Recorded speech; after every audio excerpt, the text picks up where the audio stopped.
see what he's saying, and he tries to have his little say on what team we're going to play. But I'm sure, no doubt, he's got some advice and guidance for us about how to play. But look, he's immensely proud of the players, and I've already touched upon the lads who have played 150 games for the club. He's particularly, proud of them. It's a big moment for him, and I'm absolutely, honestly, genuinely made up for him and the people around the club, because it's been tough. It's been tough for everyone the last 6-7 months. And finally, from me, Jamie, you spoke eloquently before the last round about how you wanted to pitch yourself against Wayne Rooney, and a certain disappointment that he didn't come because of the COVID situation. What about Nuno? Will you stand there and look at him during the game and think, oh, should I behave like him? I don't think I'll be standing there and staring at him, but what a quality manager. I think there's a lot you can learn from a player when you look at other players, and I think there's a lot you can learn from a manager when you look at other managers, just how they carry themselves, how they speak, how they motivate. And from the little that I do know about him, he's a tactician, and he's very astute in what he does. He's a very studious person, and I like to think that I try my best to do that with the limited resources that we do have. And I think what he's brought to the Premier League and what he's done for Wolves is second to none, really. I think he's been brilliant. So I look up to these managers, look up to Wayne Rooney more so as a player and what he's done, and I also look up to Nuno and what he's done, and hopefully I can learn from him. But you never know, he might be asking us for a few tips on Friday night. Great stuff. Thanks so much. Jamie, it's Craig of the Chorley Guardian. Hi, Craig. Hi, Jamie. Yeah, obviously, I think there's been about 9 non-league clubs who've reached the 5th round since the Second World War. So you're kind of playing for sporting immortality on Friday night, would you say? Yeah, we probably are. I mean, you look back and you don't need to think too hard, especially if you've got a half decent memory of Sutton and the other clubs that have come before them. Everyone is going to be watching us, and everyone was going to want us to do well. I think we're everyone's second team at the moment. Maybe not Wolves' second team for a few reasons, but the magnitude of the game is just phenomenal. And when you do, when it's all done and dusted, whether we win, lose, or you can't really draw, and you do take a step back, I think it is going to be for years to come. For years to come, they're going to be talking about the team that's got to the 4th round. But hopefully they're going to be talking about the team that gets to the 5th round. And if we do that little minor chance that we've got, then it would be unbelievable for the players. Yep. Well, so one of your players could be kind of the next Ronnie Radford, couldn't they? You see the clips of his goal against Newcastle all those years ago, and you could be looking at a Chorley player's goal from in the next 30, 40 years' time. Yeah, and that's what we said in the last game and the game before that. You look at every player's dream to play professionally, and second to that, you want to be on Match of the Day. We've been on Match of the Day now a few times, and it was, you can be that player, you can be that one who's on the front page or the back page, you can be the one who they're talking about. And our players have stepped up, and I think I'm right in saying that they are the players that are being talked about at the moment. I mean, the publicity that a lot of them have had, Connor Hall, I suppose, in particular, for the goals, and Elliott with his performances. These players are in the limelight at the moment, and although I want to keep hold of these players, you want these players to be able to, the best chance of playing the highest possible level that they can, and this is a real good platform for them, and a lot of them are taking advantage of that at the moment. So, absolute credit to them. They are the reason. These players are the reason why we are playing against Wolves in the 4th round. Yeah, and I guess having lost to Chorley once in the FA Cup, Wolves won't want to lose again, will they, to you?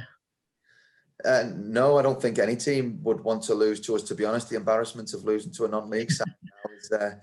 I think it would be hard to stomach for a lot of people, let alone a team that sing Adele when they win. I think that would even be more difficult to stomach. But I think their fans apparently have been speaking about it as well. And there's a bit of doom and gloom around Wolves with the recent results. I think they've lost the lead in the last 9 games, and the confidence is not high in terms of the results. And when they saw that it was Chorley, I think naturally they started to talk about, oh, here we go again.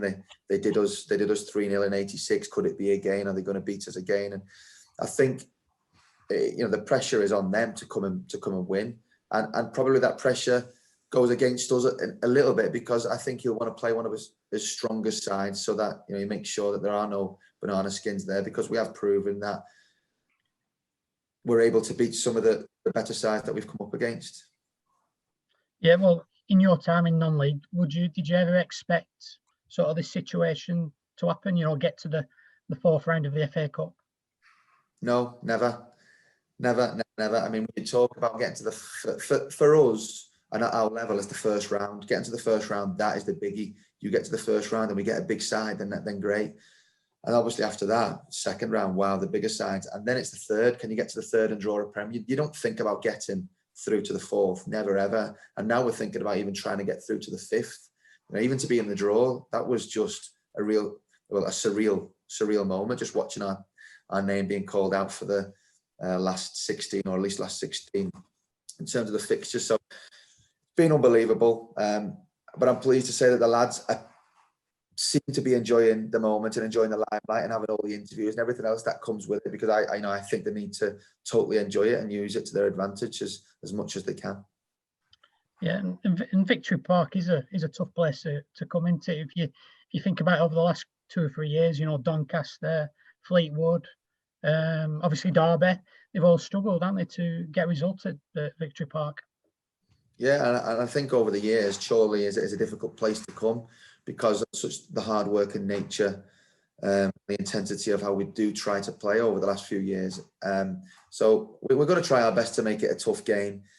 You do talk about and hear the cliches about it being cold in Chorley and the changing room is, but look, these players, although they're not going to be used to it, they've experienced low temperatures, they've experienced muddy pitches, as I've already said, and they'll be up for it, and they'll just be doing what they can, as much as they can, to make sure there's not a cup upset. And we've got to do quite the opposite and draw up every last little inch of energy that we've got to give ourselves the best possible chance. But the first 20-30 minutes in these games are so important, and if we can keep it goalless at that time, or at least still in the game, but by the time it gets to half time, then the second half in games can go either way.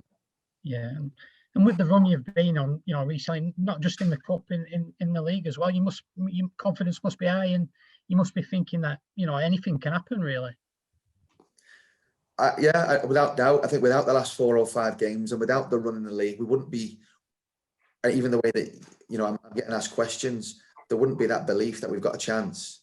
Now, that confidence is brewing. I mean, I feel silly just saying we've got a chance. I'm talking about a tiny chance. But whilst there is, like there was against Peterborough, then we are going to give it a go. But there is a belief there. There is a genuine belief that, why not? You hear about it every so often, every few years. There's something that happens in football, and you think, how did they do that?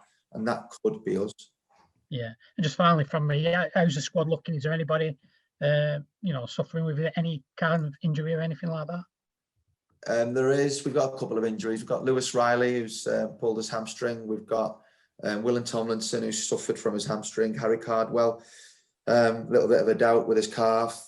And we've got a couple of players who are registered but can't play in the FA Cup. So, yeah, the squad is quite bare. We'll have a few young lads on there. But whilst there's a chance to get them involved as well, it's a great opportunity for them. We're even looking at potentially putting one of the BTEC lads into the squad and giving them an opportunity. Yeah, cheers. Thanks, Jamie. Thanks. Thank you. Jamie, Stephen Lancashire Telegraph. Hiya. Hi, how are you? Are you okay? Great, Steve. Great. Good. You've already said there's no pressure on Chorley. You mentioned that a bit earlier. But is it important come Friday, whatever happens, that you have no regrets, on the pitch? Without doubt. And we went into a game a couple of years ago against Doncaster. We took an early lead. We looked like we could go on and win the game. We went down to 10 men. They got back in it. It was 2-2. You get this real sense of belief. You go away to Doncaster. You think, come on, we can do it. And then by 15th minute, every single player on the pitch, including me, standing at the side, is looking at the clock, thinking 90 minutes, please hurry up. Don't go past 10. Because we got absolutely battered. And there's always a little worry as well in the back of your mind that it could be that. We want to do ourselves proud first and foremost, and do the town proud, and everyone associated with the club proud. And I think everyone's proud so far, irrelevant to the score, absolutely. And I know that. But the players have got a little bit of hope, and they've got this pride, a natural pride about them. And, you know, they're going into this game full of confidence. They're going to give it everything. And it kind of all started with, obviously you beat Gateshead and York early on, but you had that high profile 3-2 win over Wigan. You had another 3-2 win against Farsley Celtic on Saturday. How important was that, not just for this game, but also for the league? Because I know you've said in the past, the league is what you're going to be judged on over the course of the season. Yeah, and I think you're right. Going into a big game like this, to get that result, and to get the performance, because we were excellent as well for large moments of the game, just gives us that little bit of confidence. The spirits are already high. I don't need to raise any spirits and raise morale. That's already there. The lads are laughing and joking, and I don't need to, you know, pick anyone up. So they're absolutely ready for the game. I don't think they could be in any better mindset for it, especially with the games that have come before. And you're right in saying, you know, the Wigan game, that was the one that's really given the lads confidence. You know, we probably caught Wigan at a bit of a bad time. I'll take that. And we got fortunate with the Derby game and how that came about for us. But, you know, it doesn't really matter. We've beaten the teams that we've been up against, and we're going into this one with a lot of confidence.